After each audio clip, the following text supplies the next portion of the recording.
रविवार शाम 7 बजे हमला गोरखनाथ मंदिर के मेन गेट पर हुआ। गोरखनाथ मंदिर में सीएम योगी आदित्यनाथ का आना जाना लगा रहता है, इसलिए हमले के बाद इस मामले को कई एंगल से देखा जा रहा है। सवाल तो ये भी उठ रहे हैं कि केमिकल इंजीनियर मोहम्मद मुर्तजा ने लोन वुल्फ अटैक तो नहीं किया।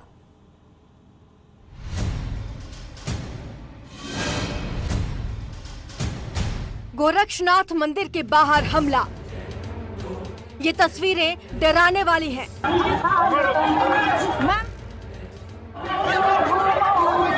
हाथ में बड़ा चाकू और कई लोगों की मौजूदगी में पीएसी के जवान पर अटैक। इस पूरे प्रकरण में हम किसी भी पहलू को रूल आउट नहीं कर सकते हैं। चेहरे पर कोई खौफ नहीं था, बार बार धारदार हथियार को लहरा रहा था।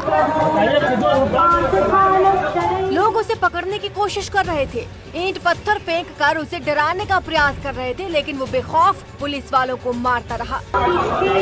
उस तस्वीर ने फ्रांस में हुए आतंकी हमले की याद दिला दी। इसी तरह अक्टूबर 2020 में फ्रांस में हमला हुआ था।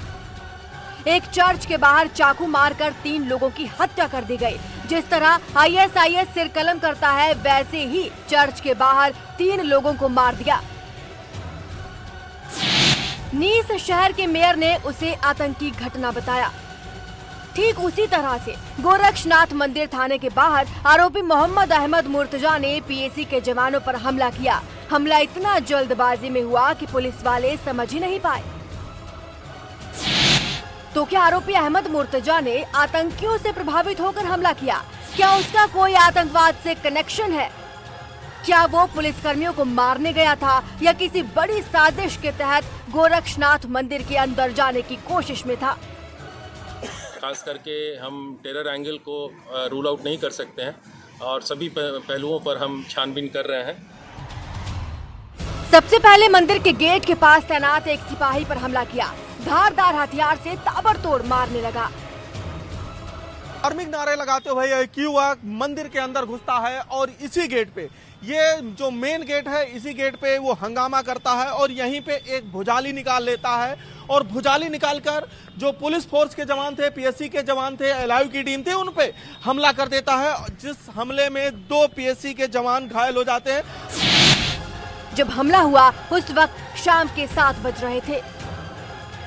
चहल पहल ज्यादा थी, इसलिए हमले के वक्त तुरंत किसी का ध्यान नहीं गया।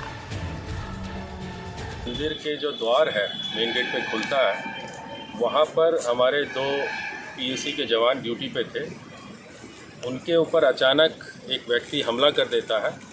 हाथ में एक लंबा सा हथियार था उसके पास, धारदार हथियार, जिससे वो हमला करता है, जिससे एक सिपाही तो तुरंत इंजर्ड हो जाता है। वो लगातार उस पर हमला करता रहता है। बाकी जब उपस्थित पुलिस कर्मी हैं, उसको जब ये बात पता लगती है और देखता है, उन्होंने रिस्पॉन्ड करते हैं, तो वो फिर अपने हथियार को लेके गेट के अंदर भागता है और पास में ही पीएसी की पोस्ट पर पहुंचकर वहां भी हमला करने लगता है। यानी पहला हमला गेट पर किया और फिर पीएसी पोस्ट पर अटैक कर दिया। अब देखिए कि तस्वीरों में जिस तरीके से आज यहाँ पे खड़े हैं, अमूमन इसी तरीके से प्रतिदिन यहाँ पे पुलिस और पीएसी के जवान खड़े रहते हैं और वो युवक जब यहाँ पे भुजाली लेकर अंदर घुसता है तो यहाँ पे उसको रोकने की कोशिश की जाती है, जिसके बाद वो 2 पीएसी वालों पे हमला करके उन्हें घायल कर देता है। और ये यहाँ तक, ये जो चौराहा आप देख रहे हैं, इस चौराहे तक वो बढ़ता हुआ यहाँ पे आता है। तब तक पीएसी की जो टीम थी वो उधर से उसको घेर लेती है, स्थानीय दुकानदार जो होते हैं वो उसको घेर लेते हैं।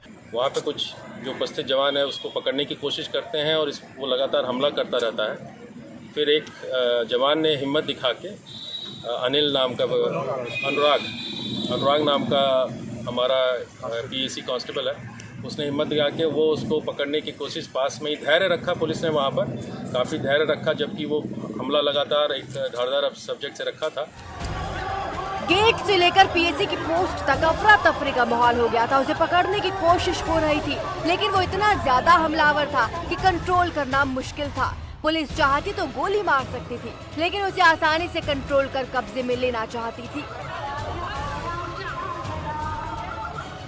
यहीं पे आके उसको घेर लिया जाता है और यहीं पे वो भुजाली अपनी घुमाने लगता है और भुजाली घुमा के धार्मिक नारे, उन्मादी नारे यहाँ पे लगाता रहता है।